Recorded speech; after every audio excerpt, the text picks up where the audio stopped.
رسول اللہ کے کلام کی خوبصورتی میں کھو گیا ہے۔ ایک بار پھر رسول اللہ سے کہا ہے، مجھے یہ کلمات ایک بار پھر سنائیے۔ آج کا عنوان، اللہ کے لیے گھر بار چھوڑا۔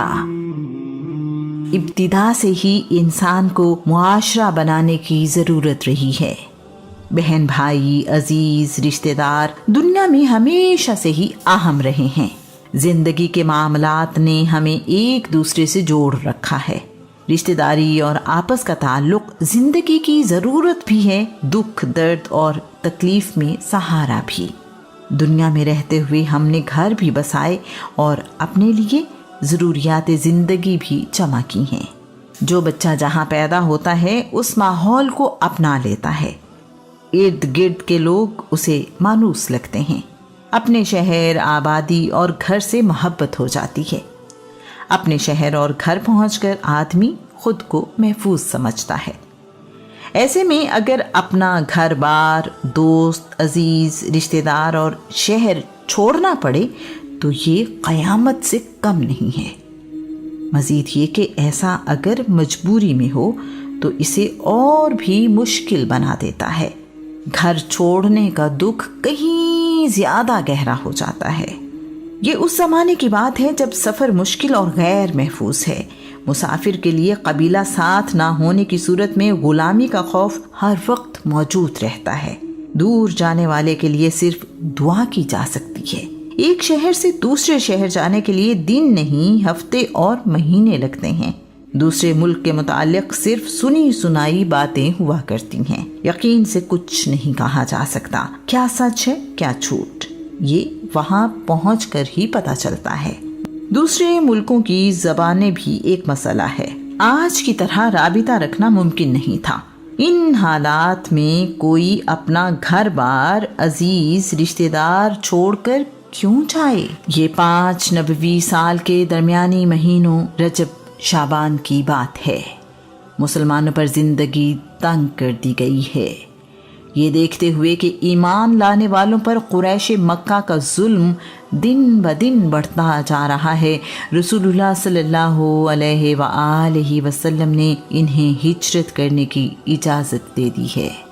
حالات کی سختی کا اندازہ کرنے کے لیے یہ کافی ہے کہ مسلمانوں کو صرف 8 سالوں میں مکہ سے 3 بار ہجرت کرنا پڑی۔ رسول اللہ نے اپنے جانثاروں سے کہا ہے، اب تمہارے لیے مکہ میں رہنا مشکل ہوتا جا رہا ہے، تم اپنے لیے کوئی اور جگہ تلاش کرو۔ اللہ کی زمین بہت وسیع ہے، مجھے امید ہے کہ اس طرح تمہیں ظالموں سے نجات مل جائے گی، تم آرام اور سکون سے اپنی زندگی گزار سکو گے۔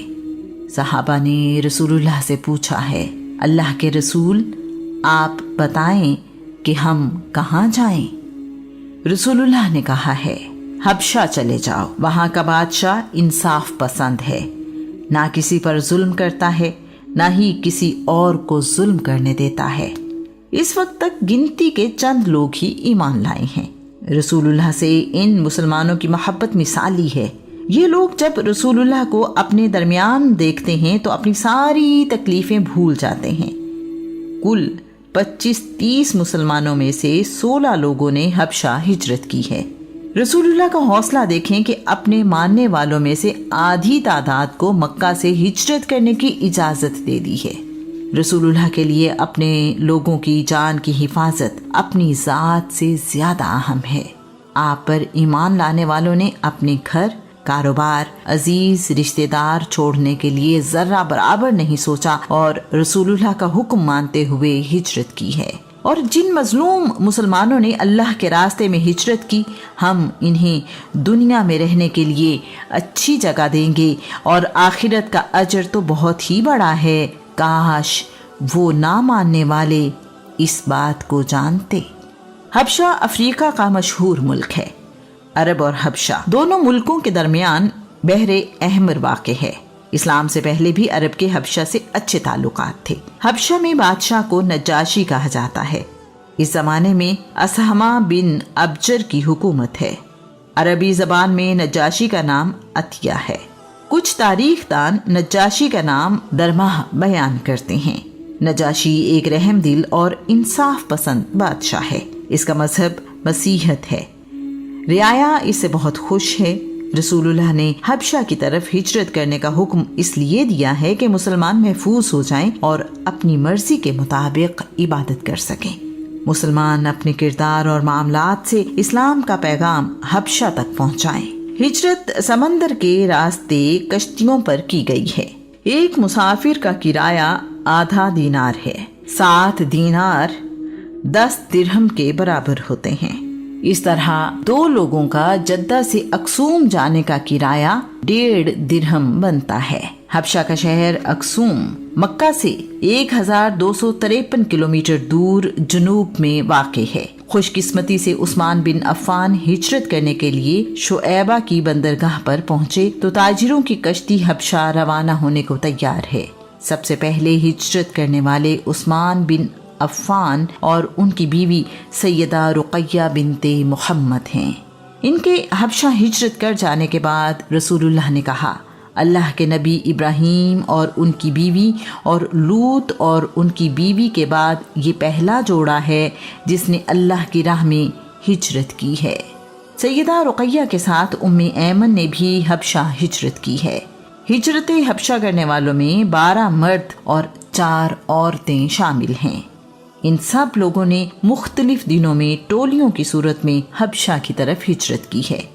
مکہ والوں کو مسلمانوں کے خاموشی کے ساتھ نکل جانے کا احساس ہوا تو افسوس کرنے لگے ہیں کہ یہ لوگ ان کے ہاتھوں سے بچ نکلنے میں کامیاب ہو گئے ہیں۔ پہلی ہجرت حبشہ کرنے والوں کے نام یہ ہیں: عثمان بن عفان، ابو سلمہ عبداللہ بن عبد الاسد، ابو حذیفہ بن عتبہ، عامر بن ابو ربیہ، عبد الرحمن بن عوف، زبیر بن عوام، مصعب بن عمیر، عثمان بن مظعون، سہیل بن بیدہ، ابو میسرہ بن ابو ارحم، حاتب بن عمرو، عبداللہ بن مسعود۔ خواتین میں شامل ہیں رقیہ بنت محمد، ام سلمہ ہند، سہلہ بنت سہیل، لیلہ ادویہ بنت ابو اسما۔ حبشہ ہجرت کرنے والے میاں بیوی: عثمان بن عفان اور رقیہ بنت محمد، ابو حذیفہ بن عتبہ اور سہلہ بنت سہیل، ام سلمہ ہند اور ابو سلمہ عبداللہ بن عبد الاسد، عامر بن ابو ربیہ اور لیلہ ادویہ بنت ابو اسما۔